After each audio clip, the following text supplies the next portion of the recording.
তোমরা কি মনে করেছো জান্নাতে এমনিতে চট করে ঢুকে পড়বে? ওই যে একজন চট করে ঢুকে পড়বেন। আম হাসিবতুম আন তাদখুলুল জান্নাহ, তোমরা কি মনে করেছো জান্নাতে এমনিতে ঢুকে পড়বে, চট করে ঢুকে পড়বে?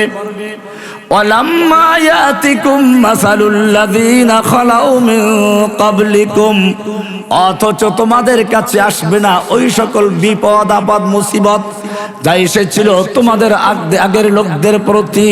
কঠিন দুর্ভিক্ষ, বিপদ আপদ মুসিবত, ভূমিকম্পের ন্যায় দুশমনদের আক্রমণ, এসব এমন ভাবে এসেছে এমনকি নবী পর্যন্ত, সাহাবীরা পর্যন্ত বলতে বাধ্য হলেন মাতা নাসরুল্লাহ, আল্লাহর সাহায্য আর কবে আসবে? আমরা তো শেষ হয়ে গেলাম। এই পর্যায়ে বিপদ আপদ আসলো, আল্লাহর নবী রক্তাক্ত হলেন, নবীর মাথা ভেঙে গেল, দান শহীদ হয়ে গেল, আল্লাহর নবী মার খেলেন।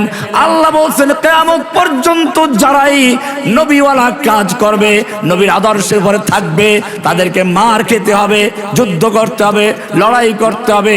তুমি নবীর চেয়ে বড় বুজুর্গ না, তোমার চেহারা নবীর চেয়ে সুন্দর না, তোমার তাকওয়া নবীর চেয়ে বেশি না, তোমার তাহাজ্জুদ নবীর চেয়ে বেশি না। আমি নবীকে পর্যন্ত কষ্ট দিয়েছি। যে কেউ আল্লাহর জমিনে আল্লাহর দ্বীন বিজয়ী করতে যাবে, অবশ্যই তাকে নবীর পন্থা অবলম্বন করতে হবে। লাকাদ কানা লাকুম ফি রাসূলিল্লাহি উসওয়াতুন হাসানা, তোমাদের জন্য রাসূলের মধ্যে রয়েছে উত্তম আদর্শ, আল্লাহর নবীর মধ্যে রয়েছে উত্তম আদর্শ। আল্লাহর নবী যেভাবে মদিনা বিজয় করেছেন, মক্কা বিজয় করেছেন, তায়েফ বিজয় করেছেন, উহুদ খন্দক বিজয় করেছেন, তাবুক বিজয় করেছেন, কিয়ামত পর্যন্ত সেইভাবেই বাংলাদেশ বিজয় হবে, সেইভাবে আফগানিস্তান বিজয় হয়েছে, সেইভাবে ফিলিস্তিন বিজয় হবে, সেইভাবে আফ্রিকা বিজয় হবে, সারা দুনিয়ায় আল্লাহর নবীর তরিকাতে ইসলাম বিজয় হবে। ঠিক কিনা?